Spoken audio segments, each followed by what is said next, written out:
ओम नमो नारायण। ओम गुरुवे नमः। मैं महेश कुमार कुशवाहा उत्तराखंड से। मैं आज लेकर आया हूँ आप लोगों के सामने चौलाई। क्योंकि देखिए चौलाई 6 या 7 प्रकार की तो हमारे पास भी है। कौन सी चौलाई फ़ायदेमंद होती है और असली चौलाई किसको बोलेंगे, क्योंकि मार्केट भरा पड़ा है चौलाई साग से। अभी मेरे सामने एक चौलाई साग देख रहे होंगे, जो कि अगर देखें तो इसके पौधे जो हैं बहुत छोटे होते हैं और ये काफ़ी दिनों बाद मतलब 2-3 महीने बाद इसमें फूल आते हैं। और एक जंगली चौलाई होती है और एक ठड़िया चौलाई होती है जो लंबे लंबे 2-3-3 4-4 फुट तक हो जाती है। उसमें बीज बहुत जल्दी आ जाता है और इस चौलाई में नहीं आता है। इस चौलाई की पहचान आप देख लेंगे, ये पत्ते से आपको दिख जाएगा। और मैं इसके गुण धर्म बाद में बताऊंगा, इसके क्या फ़ायदे हैं, और वीडियो के अंत तक बने रहिएगा। चौलाई चौलाई बोला तो जाता है, लेकिन असली चौलाई कौन सी है वो बताना ज़रूरी है आप लोगों को। ये देख लिया आप लोगों ने। और ये हमारे ताई जी के यहाँ लगा हुआ था, इन्होंने तो 2-3 दिन देखो यहाँ साग बना के खा भी लिया है। ये देखेंगे आप, दिखाई देगा आपको। मैं सारी चौलाई 1 बाय 1 करके आपको बताऊंगा, तभी जाके आप समझ पाएंगे।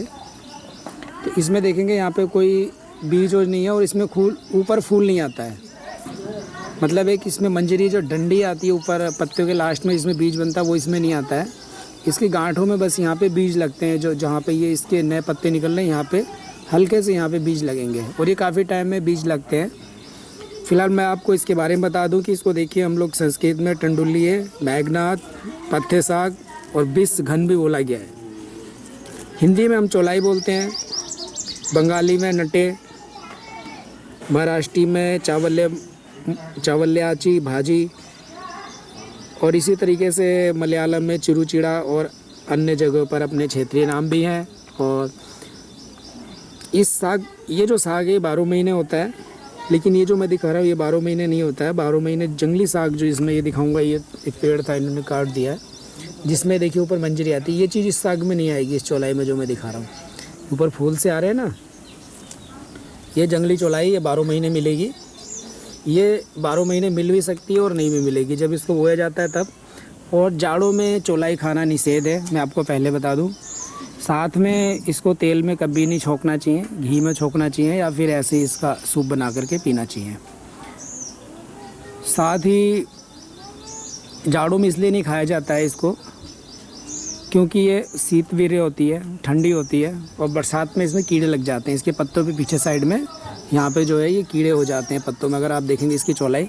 बाकी मार्केट में तो पॉली हाउस की और कीटनाशक स्प्रे करके 12 महीने मिलती है, लेकिन मैं आप लोगों से रिक्वेस्ट करूंगा कि गर्मी के दिनों में ही चौलाई खाएं अधिकतर।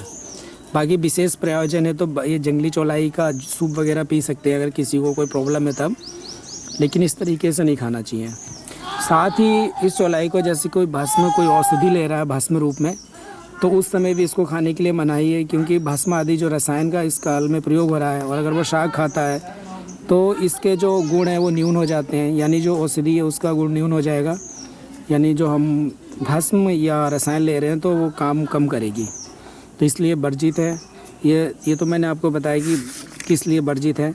साथ में इसका जो सुश्रुत संहिता में बताया गया है कि चौलाई रस में मधुर है, रक्तपित्त है और मधु को दूर करती है, साथ ही विषनाशक है। इसका साग बहुत ही रुचिकर और अग्निवर्धक है, तो जिनकी मंदाग्नि रहती है, पाचन शक्ति की प्रॉब्लम है, वो ले सकते हैं आराम से। और इसको हम किस तरीके से लेंगे, देखिए इससे एक फ़ायदा और है कि ये मलमूत्र साफ करती है, साथ में रोगी को निरोगी करती है। और इसलिए रक्त जिसको कम है तो उन्हें डॉक्टर बोलते हैं कि चौलाई खाओ, कैल्शियम कम है उन्हें बोला जाता है चौलाई खाओ। रक्त शोधक भी है, रक्तवर्धक भी है, साथ में कीटाणुनाशक भी है और पाचक तो है ही है। चौलाई का उपयोग बहुत ही ज़्यादा है, और इस जो मैंने दिखा रहा हूँ असली चौलाई है, ये मेरे पास भी नहीं है। और इस साल देखेंगे बीज बना करके इसको लेंगे, या पूर्वांचल का जो भी व्यक्ति होगा तो ये मिल जाएगा। जैसे पूर्वांचल, बिहार, बलिया, गोरखपुर, गाजीपुर, लखनऊ, उस साइड में चौलाई मिलती है और बाज़ार में मिलती है और सभी जगह मिलेगी, और एमपी में भी मिलेगी है, मध्य प्रदेश में।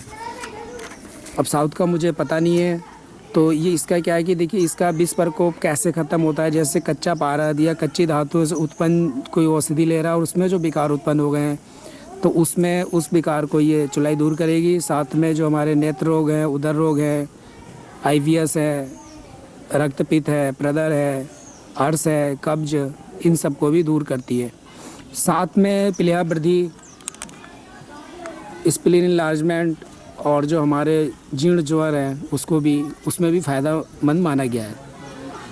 तो इस तरीके से आप देखेंगे तो ये बहुत ही फ़ायदेमंद है। और ये शीत पित्त होने के कारण शीत पित्त एवं प्रसूता में भी हम इसको ले सकते हैं। और छोटे बच्चे की माँ भी ले सकती है, जो दूध पी रहे हैं शिशु, उनकी माँ भी इसका साग खा सकती है।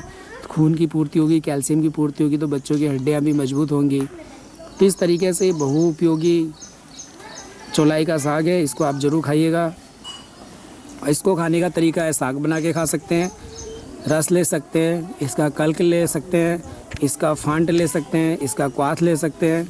और सुबह शाम जिसको कोई प्रॉब्लम है तो वो शहद के साथ ले सकते हैं। तो इस तरीके से बिना शहद के भी ले सकते हैं, शहद के साथ भी ले सकते हैं, सूप बना के भी पी सकते हैं, साग बना के भी खा सकते हैं, भाजी बना के भी, जिस तरीके से जिसको मिले उस तरीके से खाएं। और चौलाई जो है, कांटे वाली चौलाई या इसका उसका जो जड़ होता है उसको शहद में चाटने से, ऊपर से चावल का धोवन जो है उसको पी लें, तो साथ में रसोद की गोली भी ले लें, तो इसमें लाभ होता है। रक्त पद्धर की बीमारी ख़त्म होती है और जो प्रसूता औरतें और सगर्भा का रक्तस्राव भी बंद हो जाता है। तो ये इसके बहुत उपयोग हैं। और नेत्र और आँखों के लिए तो बहुत ही अच्छी है। मतलब नेत्र और उससे संबंधित कोई भी बीमारी है तो उसको चौलाई की है, जो इसकी जड़ है, इसको दूध में घिसकर नेत्र में डालने से लाली और उसमें जो चोट वोट लगा है वो भी सही हो जाता है। साथ में चौलाई खाने से आंखों की रोशनी भी बढ़ती है।